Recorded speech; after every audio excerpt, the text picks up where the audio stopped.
All right. Good afternoon, traders. Can I get one more mic check, please? I just want to make sure everyone can hear me. Every time we screw up the recording, it's like a Cuban Missile Crisis over here. Okay, awesome. Excellent. Good afternoon, traders. It is March 18th, 2024. A Another fade type of day in the market. The market had its best moments in the first hour and a half of trading today, and simply kind of got faded, as has been the case for the past several sessions. You can see here, this is a beautiful kickoff in the morning, and we just saw a steady set of lower lows, retracements, and failed snapbacks, resulting in a very mediocre end to the day.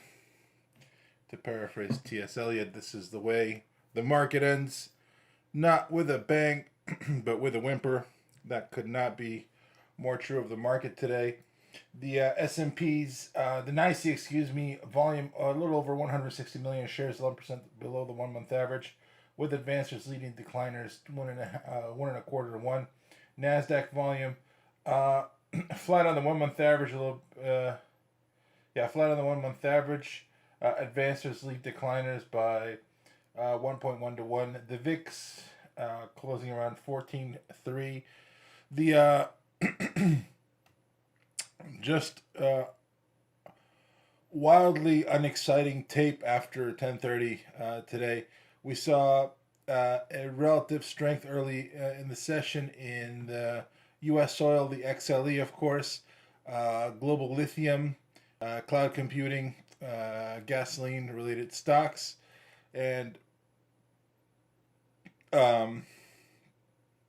weakness in quite a few sectors today. So let's take a look at our sectors. Biotech led the weakness today. You can see the XBA retesting 93 here. The carry also weak all session. The regional banks and healthcare absolutely rolling over today after 2 o'clock or so. Home builders also completely falling apart off the open, and energy, had a good day. Finished pretty tight into tomorrow.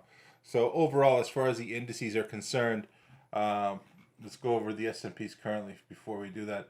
So your S&P futures currently up 31.25, 52.14. Beneath that 52.38 area where we want the S&Ps to be on the bullish side. The Nasdaq up 170, retreating about 120 points. Significant retreat in the Nasdaq here. 18,229. Gold futures up 170.20, 163.25, and crude up 116.82.20. The indices themselves, the Dow Jones up 0.20% today. The S&P 500 almost up 0.75 of a percentage point. The Nasdaq up 0.82%. Gold settled 21.63. WTI crude settled 82.31, up almost 2.25%. The VIX at the time of the cash close 14.33.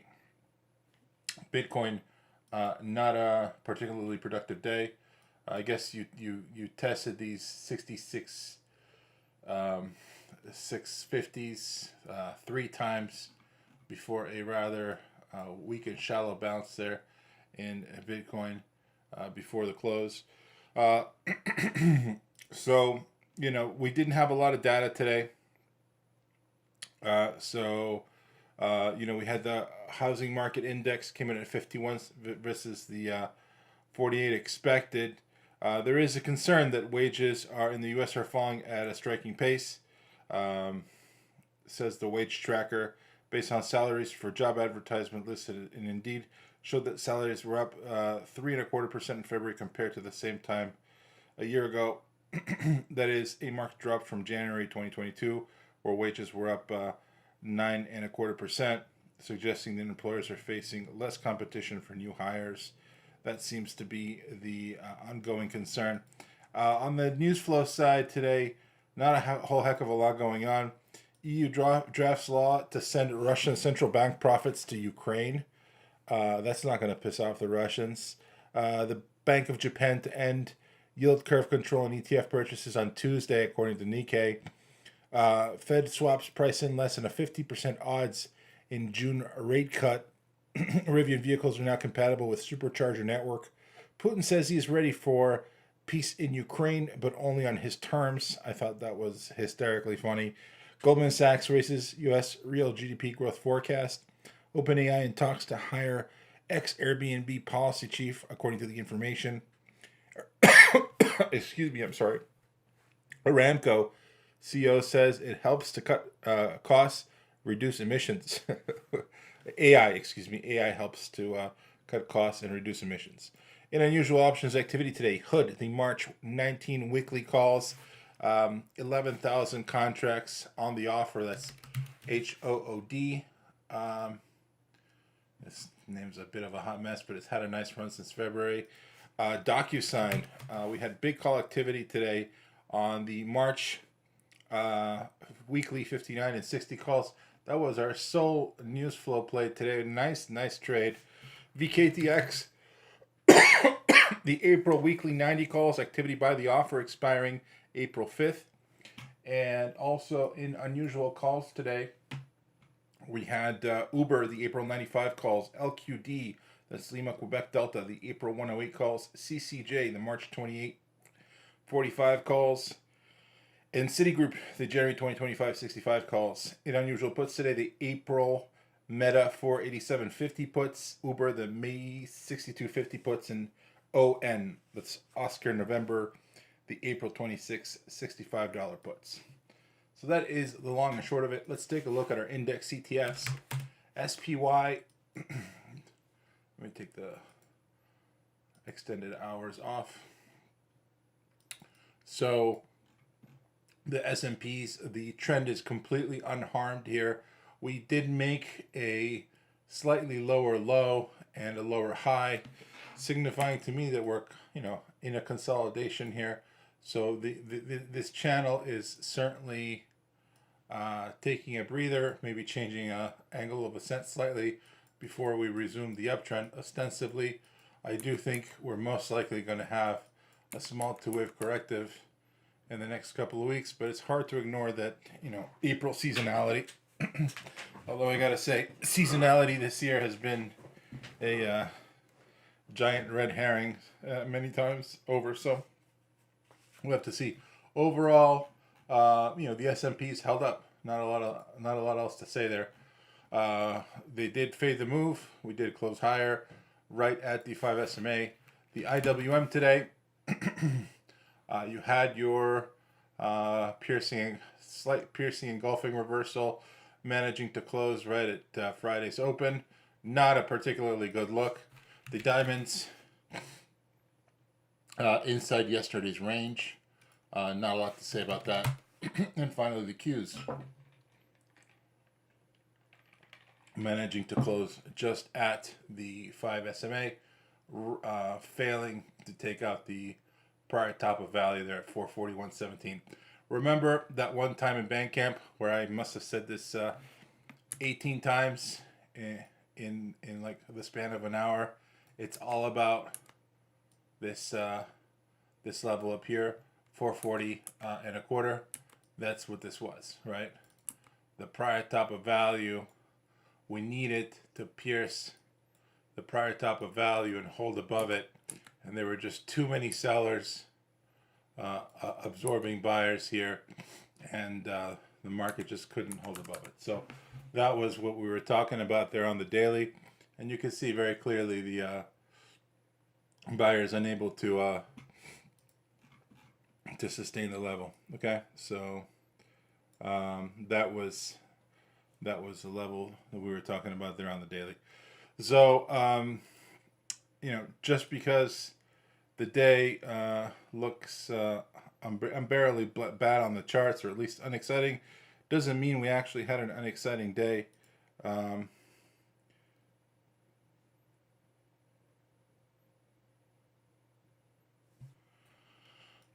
So let's take a look here. We started with NVIDIA this morning. We were looking for a pop off the open, took it through 908.60. Our target was 922, and you're going a little further, like 923 on the day, something like that. We definitely sold it near the top. Yeah, 924.05. I don't remember 924.05 printing, but I guess it did.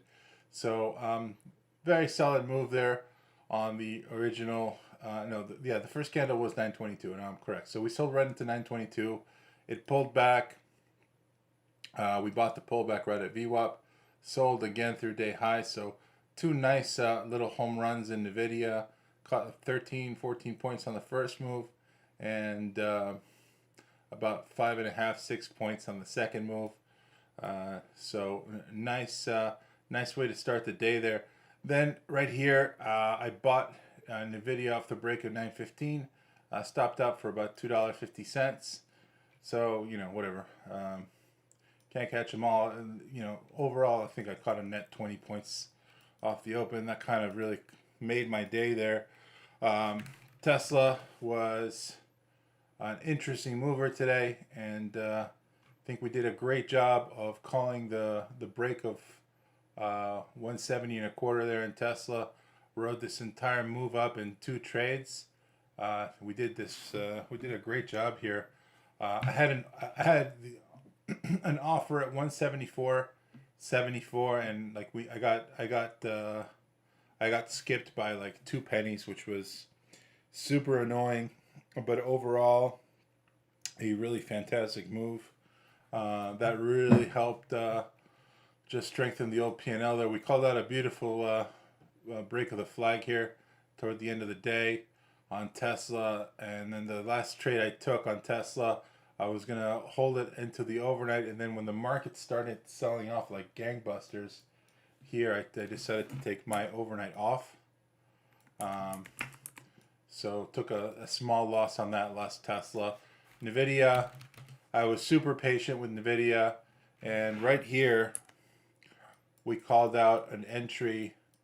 I said, if you like NVIDIA and you think it's going to run, into the 200, into VWAP here on the run up into the keynote address, this is the place to buy it. So we took a little long here, sold some into the anchor, sold some into the 200, and then as the S&Ps were selling off, I exited the rest around 887. I think I bought it around 882.50, 883. So, nice end of day scalp there on NVIDIA. Just absolute kick-ass day for NVIDIA trading. Meta is the one that kind of got away from me today.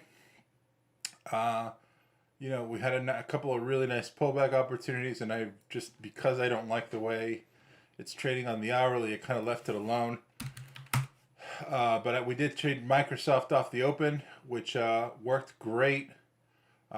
We sold some on the pop, and then I trailed out here when it cracked 419 and a quarter.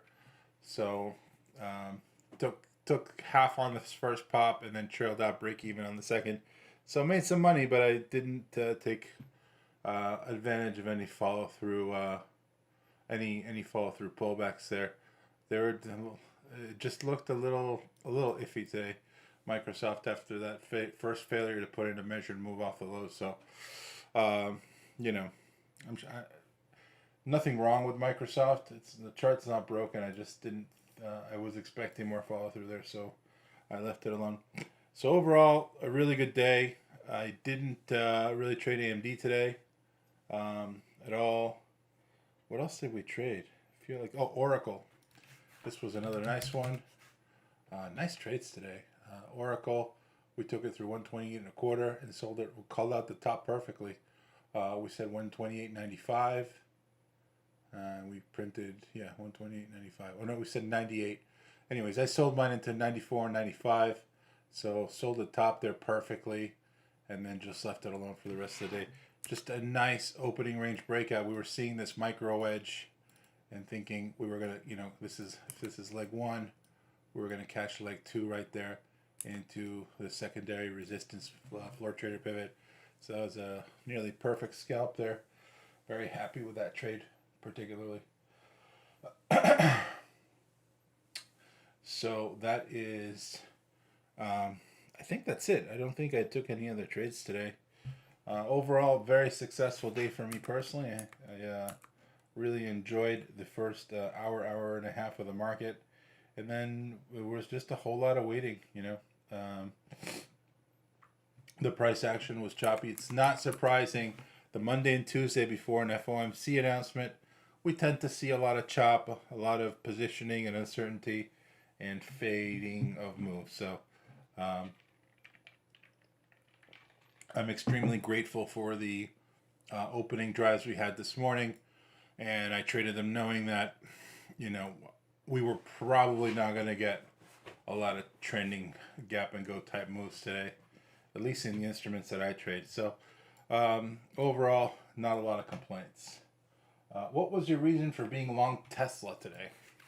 The order flow in Tesla was very strong, okay, and we had a very clear, or at least it looks like a very clear accumulation pattern here, a breakaway gap off of an accumulative structure, and then when the shorts tried to fade it, you can see here they had a minor two-wave corrective, a pinch of VWAP, and then they took out the V.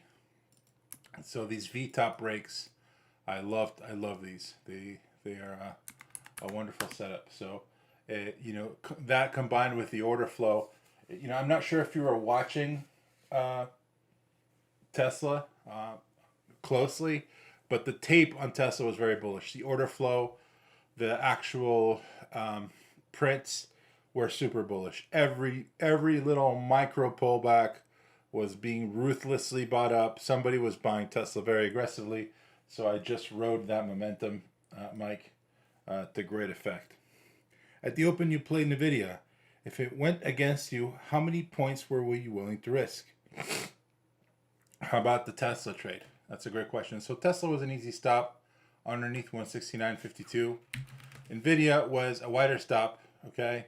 But I added to the trade as it was working. So got in at 908. Let me go on the 1 minute here so you can see a little bit better. So I entered right here on the break of the first minute candle.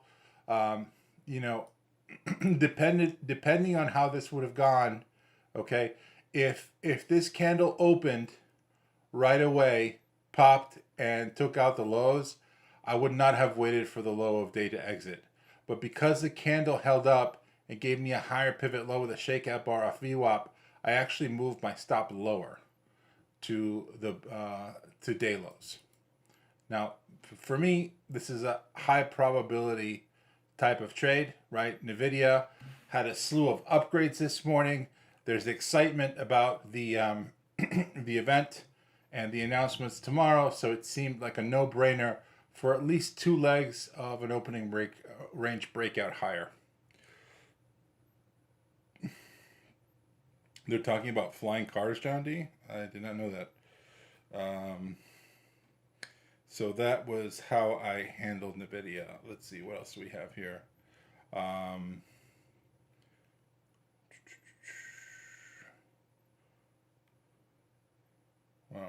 Oh, yeah, we forgot to run the poll. I forgot about that.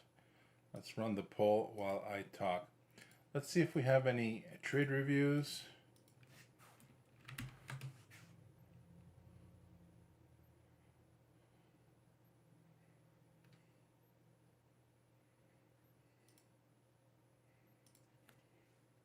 While people read their polls, let's see what we got.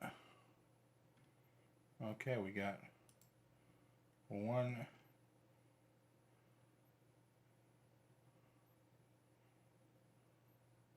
Please don't share with the room. Okay. Okay, so this person doesn't want me to share their trade review with the room. I will get back to you personally. Okay, no trade reviews that are public, I guess.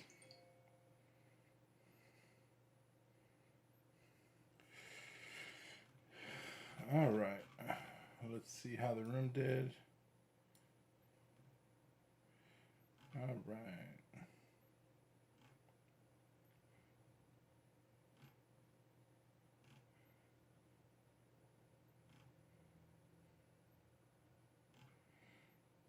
All right, we're gonna post here in 30 seconds. In the meantime, does anyone have any technical questions, any comments on the day, any clarifications? I'm happy to answer any technical questions, any trading questions, any barbecuing questions. One dumb question. Uh-oh. What's up, Ray?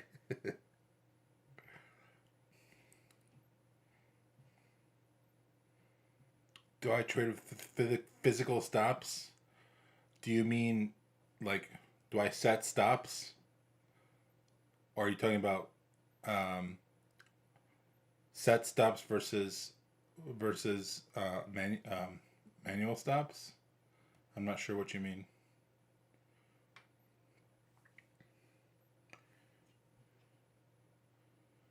So, um, typically speaking, I will trade. I always have a stop. I always know when I need to exit a trade, right?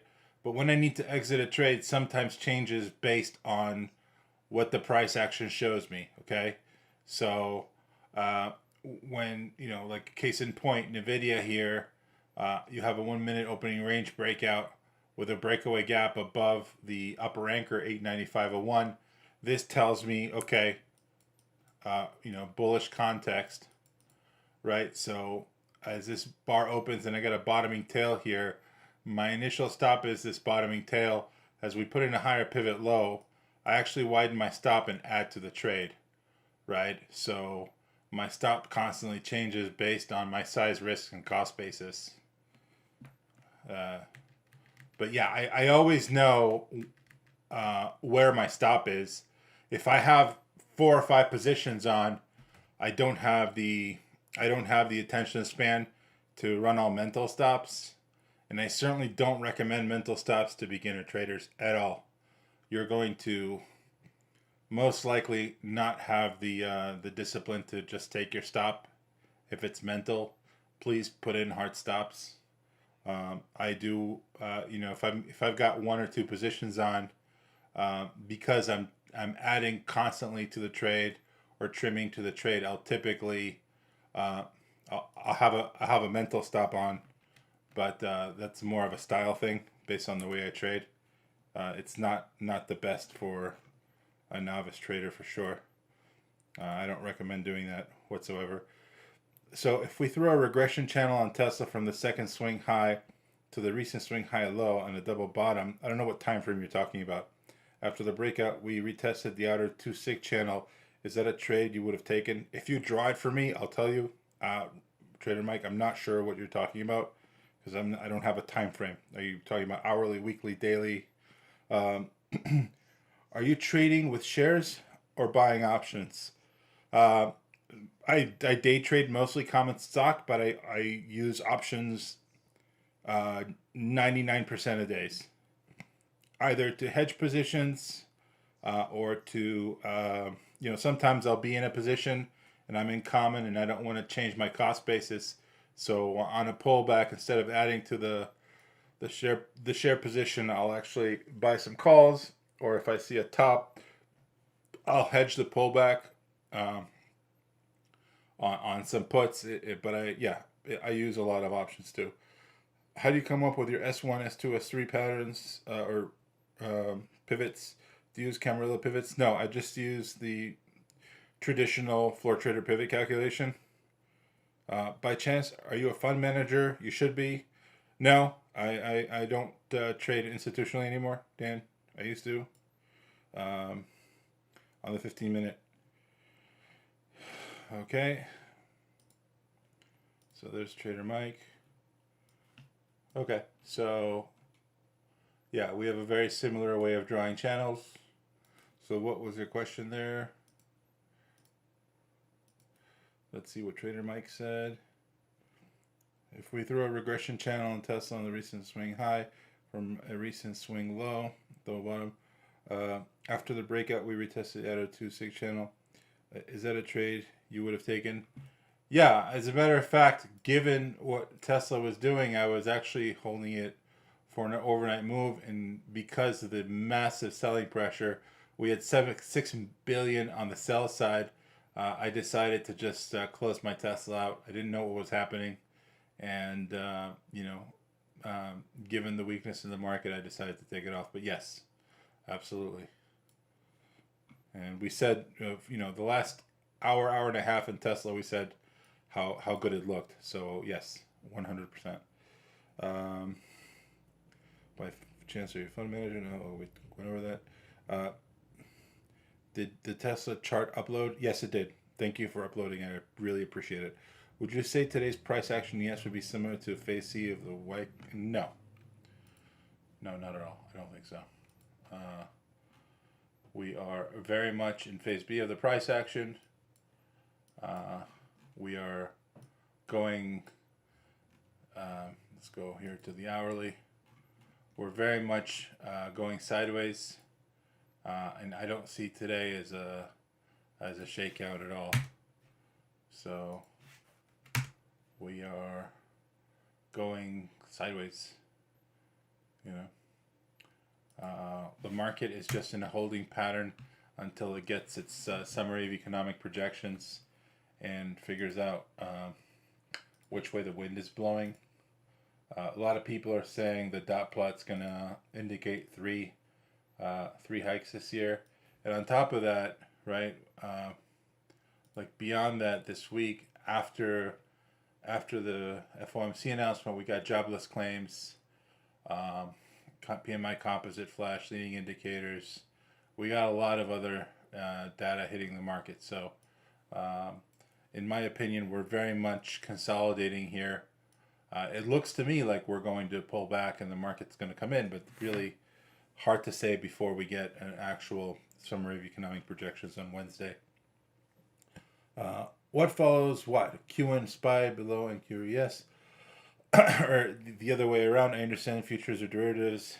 Yeah, so I pay the most attention to the S&Ps. Ray, they encompass a much larger swath of the market. If I'm trading, say, Tesla or Apple or Microsoft, I will pay more attention to the triple Qs. But overall, as a technician, the S&Ps reign supreme for me personally.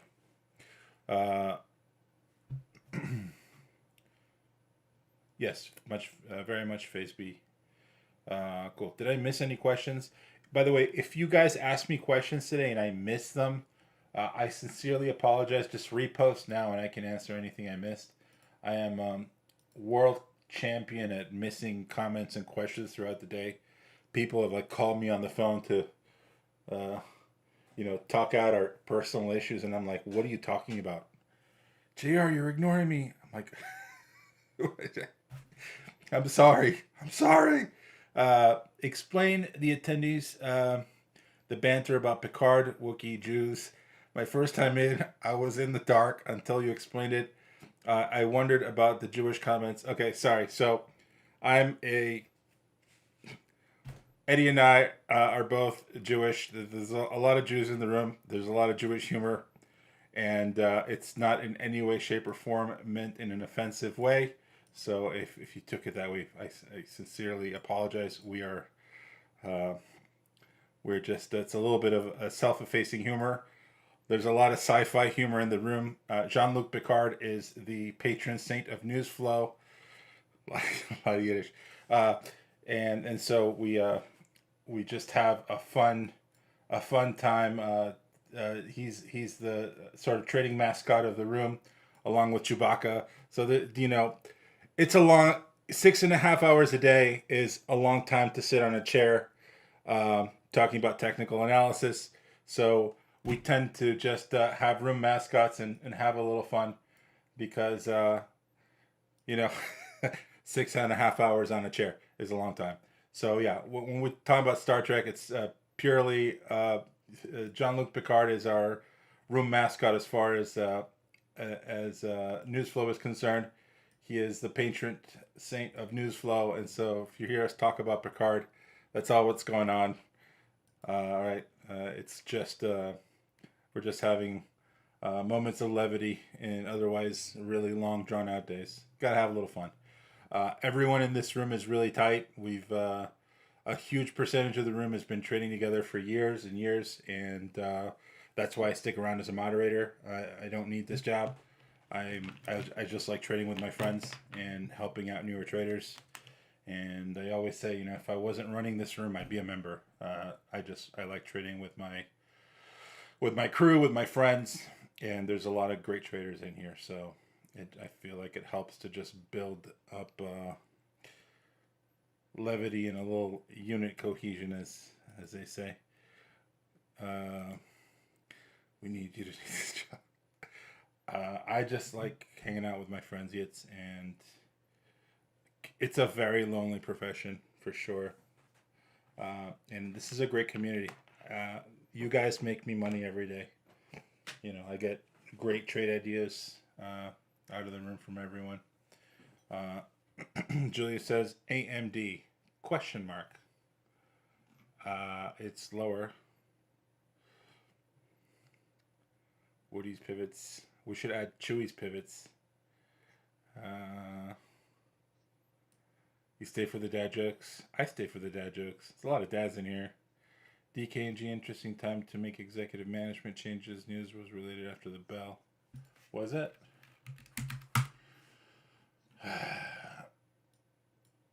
This chart looks so good.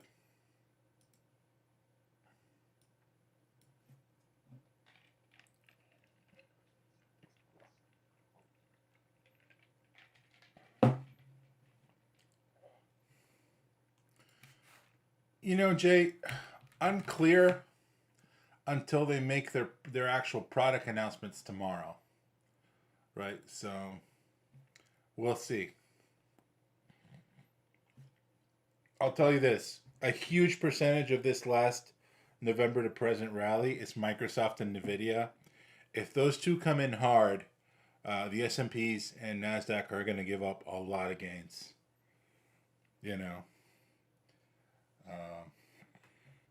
It's going to be like, those before and after pictures of bodybuilders who quit steroids on the internet, those memes. That's what the market's going to look like if NVIDIA and Microsoft come in. It's not going to be a pretty picture. So, we'll see.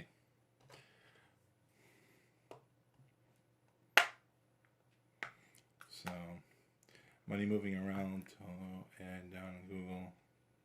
Yep. What's up, Phil?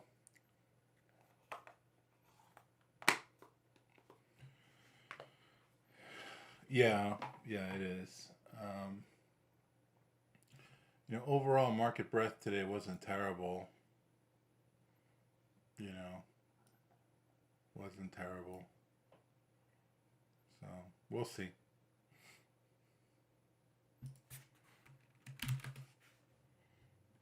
Yeah, it's probably related to the AMD, to the NVIDIA conference. Yeah, major support here at 184 on AMD. So we'll see. NVIDIA's dropping hard. Yeah, I don't know, guys. The main product announcements come tomorrow. We'll see. We'll see what happens. I came into this week, and it's no secret. I said it's a high likelihood that NVIDIA is going to be a Sell the News event, but the event isn't until tomorrow, so expect a lot of volatility till we get the product announcements. Excuse me. So interesting day for sure. I love this room too, Dan. It's all about the traders here. You guys make it what it is. I'm just the guy with the microphone strapped to his chest. All right, awesome. Open house attendees, how's our driving? Any questions, any comments, anything you guys would like covered? Let us know. Please give us your feedback. Are there any other questions technically on the day, on trading, on the market? Well, thank you, Charles and DC. Yeah, my pleasure. Explain what a floor trader pivot. Okay. It's an indicator that is very it's uh, it's a very popular indicator in the world of day trading. So basically, they're a set of intraday support and resistance levels that represents points and areas where price reversals are most likely to occur. And they were developed initially in the equity in the futures exchanges in Chicago. They're derived mathematically. So here's the formula for them.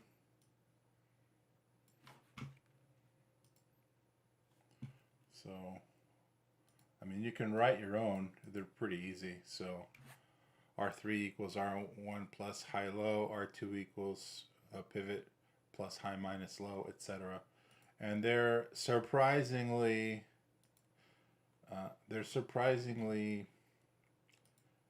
accurate. So, when setting targets, they're a really good reference point for where a lot of traders are going to take profits. You know what I mean? If you want to learn more about them, there's a ton of articles online. Here's one from Falcon Computers. Which candle is stronger, a harami or a piercing reversal? Oh man, here we go. I feel a JR rant stirring deep inside. My answer is it doesn't matter. Yeah, now you've done it, Barb. uh, it doesn't matter. They can both be equally strong. Uh, I don't believe in candlestick patterns unless they occur in specific points in time within the price cycle, and where technicals are when they occur technically within their context. We actually did a talk called "Why Candlestick Patterns Fail." That goes deep into that, Barb. Um, they start talking about it tomorrow morning, Diego. So, uh, so Barb is talking about, this is your bullish harami, right? And this is your piercing reversal. Uh, generally speaking, okay, generally speaking, the piercing reversal,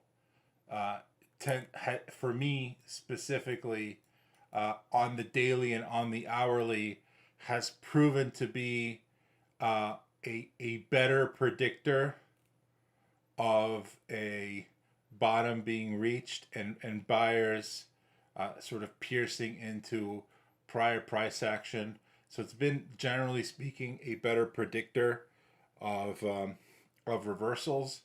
But that being said, you got to look at these things in context, because a lot of people will take a course, a candlestick course. They'll go to a Steve Neeson seminar or whatever, and they'll be enamored with Japanese candlesticks. Japanese candlesticks are freaking useless if used purely as a predictor of price. Uh, an exhaustive number of studies has been done on this. Fibonacci, useless. Japanese candlesticks, useless. Oscillators, useless. When those tools are used in inappropriate ways, they tend to give the trader zero edge in the market. Uh, you might say to yourself, well, that sounds awfully hypocritical, JR. I've seen you fib anything that moves, and I see you using Japanese candlesticks. That is correct. There's a proper way to use technicals in order to achieve the results you want. If you're just looking at Japanese candlestick patterns in a vacuum without context, there's almost no edge to using them, in my opinion. If a guy purchases an annual membership to your room, Would you throw in Momentum training course for a package deal? I don't have no idea. VR, that is Amber's purview and her domain. So we have to ask her. She is the boss. She's my boss. Uh, let's see. Hero call. Okay. Costco. Pitbull is looking for your thoughts on the swing. Costco. Okay. Costco. Not yet. You're looking at that hourly curling wedge reversal, Pitbull.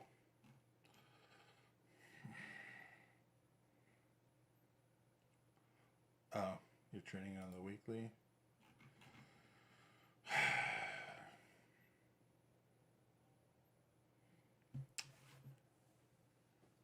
Costco is one of my favorite charts in the market. It looks amazing. I think this needs to come in further. I love it at 687 and 670. I don't think it's ready to be bought personally. I think the chance of it exploring these lower pivots is very high. So yeah, we're gonna go over the calendar in a minute here. So for me personally, I would be looking for it to retest those levels. But it's Costco. I mean, uh, these people are. It's a supremely well run company, and look at the run it's had. I mean, that's just absolutely wild. Um, so here's what I'll do. So you can see here, okay, Costco, this was the measured move, okay? Until it retraces, you know, into at least 618, 127, you know, this general area I think would be buyable, but this is not, doesn't sound like a good deal to me. Um, there you go with the fibs. It's just measuring tape, man. I don't believe in magic, all right? It's just measuring tape. Um, yeah, you know, doesn't matter. I don't care. If you draw square boxes, arcs, fibs, uh, you're just measuring measured moves. That's all it is. So yeah, I think this is very likely going to give you a like 2 of 2 here on a 2-wave corrective. So 1 and 2, and I would be looking to scoop it up here after its second corrective leg. The daily RSI isn't even oversold yet, so you don't have any bones to throw. Only after lunch, Bobby. You know, especially if there's a T-bone around. Other than that, no. I stick to technicals. Let's see.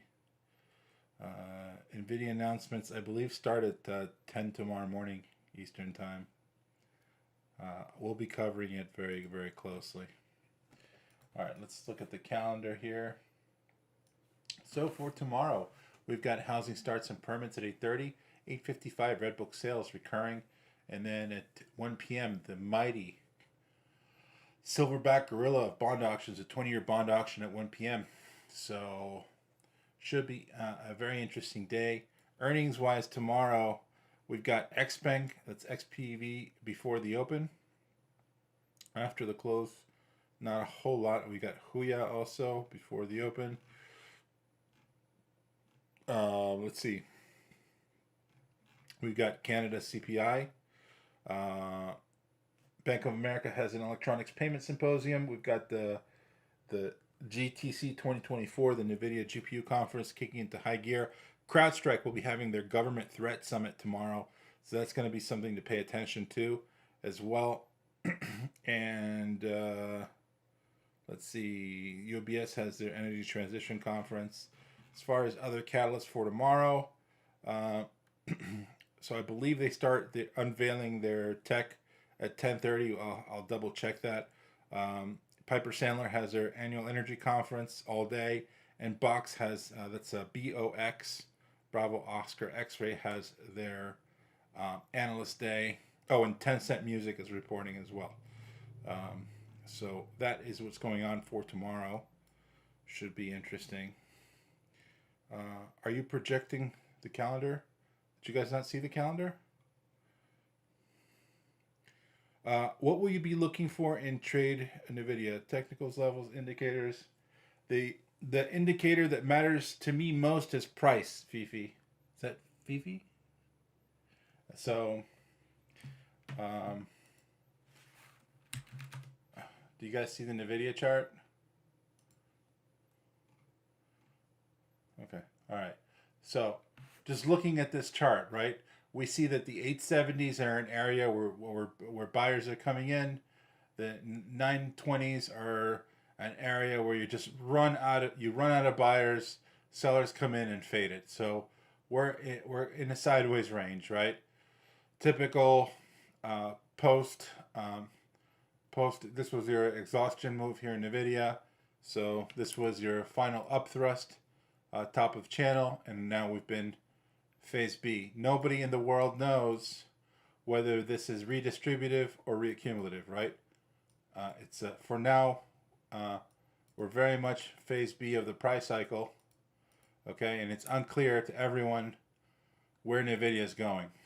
So the thing I'm most concerned about is price and dynamics of price, Fifi. So what I'll be looking for is potentially, a nice big juicy shakeout off the open, and then I'll be looking for a 15 or 30 minute engulfing bar here and a higher pivot low.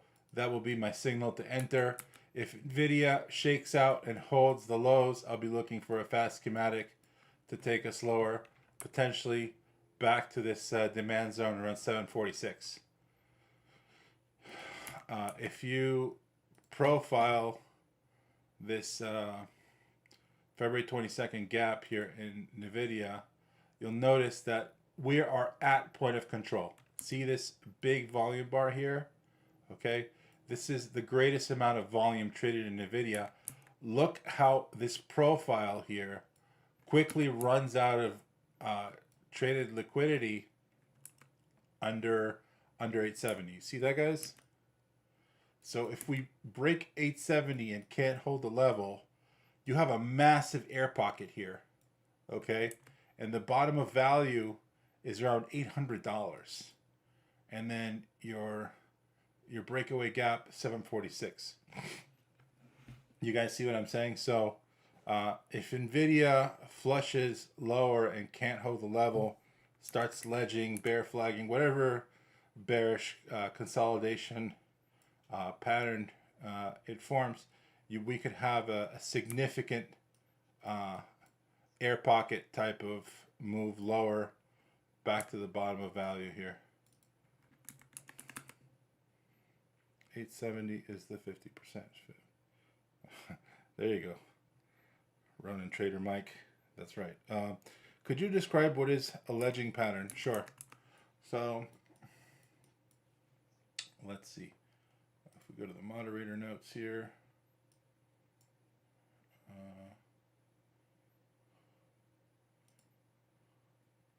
Let me get this for you. This was provided by our very own Z. Z, are you in the room? I don't know if Z's around. So this is part of our Momentum Mastery Education course. It's, I don't know, how long is it, guys? It's like 27 hours. It's a very long course. But this is just a snippet of the like key concepts here. So distribution patterns we talk about constantly are some of these distribution patterns. Among them are ledging patterns. So ledging patterns typically, on the down move through a key level, look like bear flags, rising wedges, dumpling tops. Basically, it's a type of structure where you've broken a key support level, and buyers are unable to quickly V out of that pattern to form a right side, right? So when you break a key support level, this is just, price action 101. So say you have a support level here, right? And you break it, oftentimes you'll come in, V out, and form a right side. That'll be a flag, falling wedge, maybe an inverse head and shoulders, right? But this is typically indicates potential accumulation after a climactic sell-off and reversal. A ledging pattern has a much shallower angle, right? It's unable to find enough buyers to retest the prior breaking pivot, and often leads to more downside. Does that make sense? So we'll see. We'll see. And if the video is just chopping around going sideways, then it's probably not a trade tomorrow, So let's see what. Ronin Trader Mike. You're one of these guys who makes pretty charts. I can tell already. Look at this. This is one of those super conscientious, hyper organized people. You probably alphabetize your sock drawer. I can tell, bro. Very nice. Yeah. This is a great chart. Very pretty. Yep. Well done. Nice chops, bro. Yeah. No, great looking chart. Very detail oriented. Yeah, I like it. I like it. Whatever works for you is the important thing. So, my NVIDIA chart, the way I marked it up, tells a very similar story. Trader Mike's is way prettier. Yeah, this looks like the cockpit of an F-15. Look at that. It's all nice markups, levels. Beautiful. Love to see your sock drawer, bro. All right, fibs, regression channels, and trend lines make my money. There you go.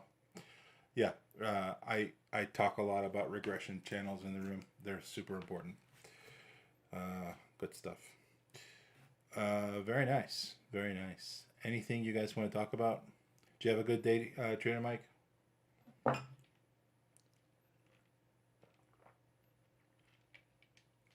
Awesome. Good stuff. What'd you trade today?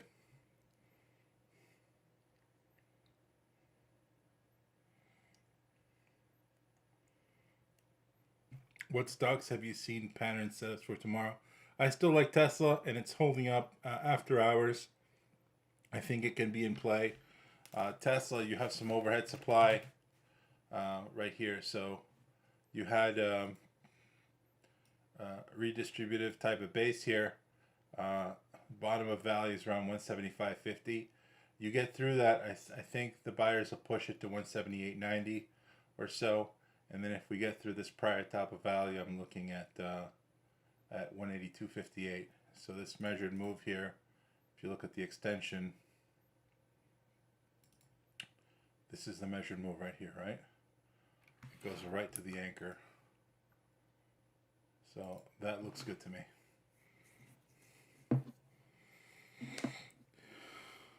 Yeah, NVIDIA was great this morning, man. Good stuff. Mike from another room.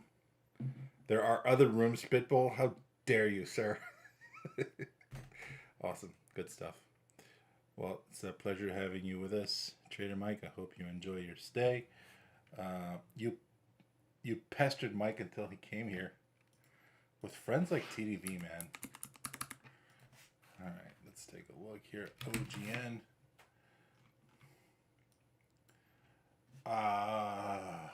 Okay. Organon.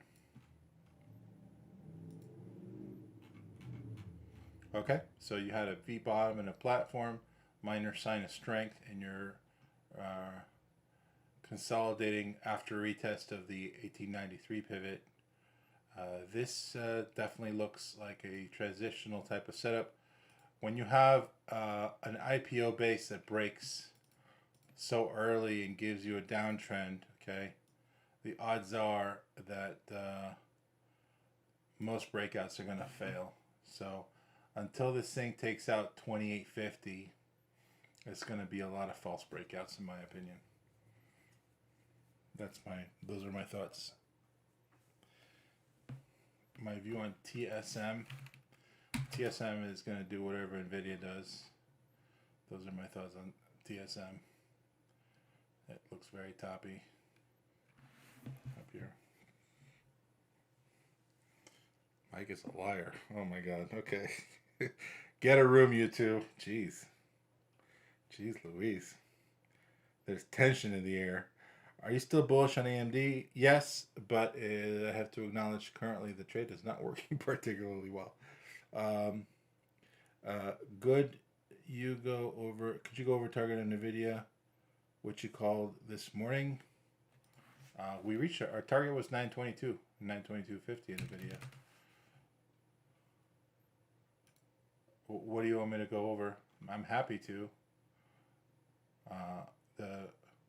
The idea was so this is your prior top of value before the breakout right here. See this purple line right there?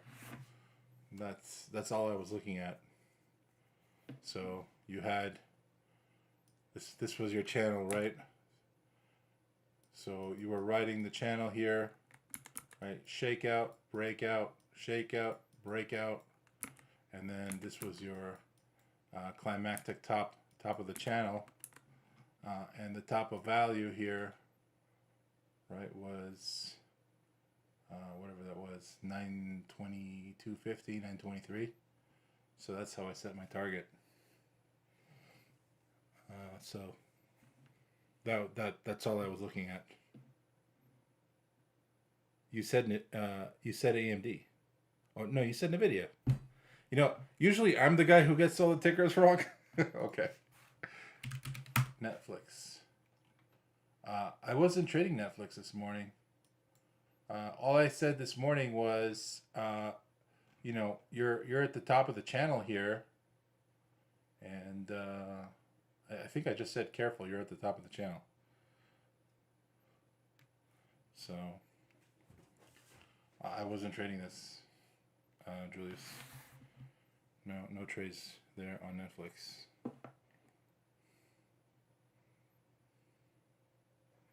All right.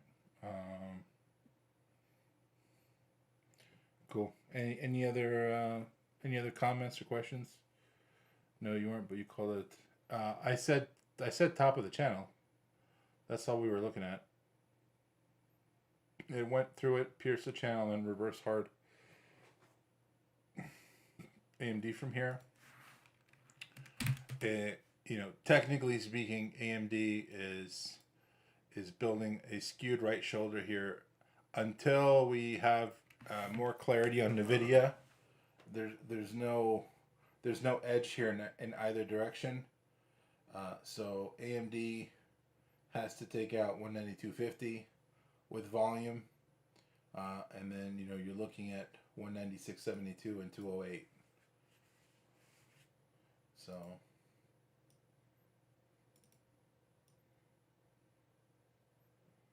sorry, right there. So $200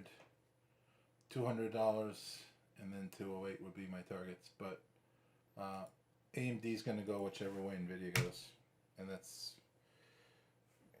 yeah. Moderna.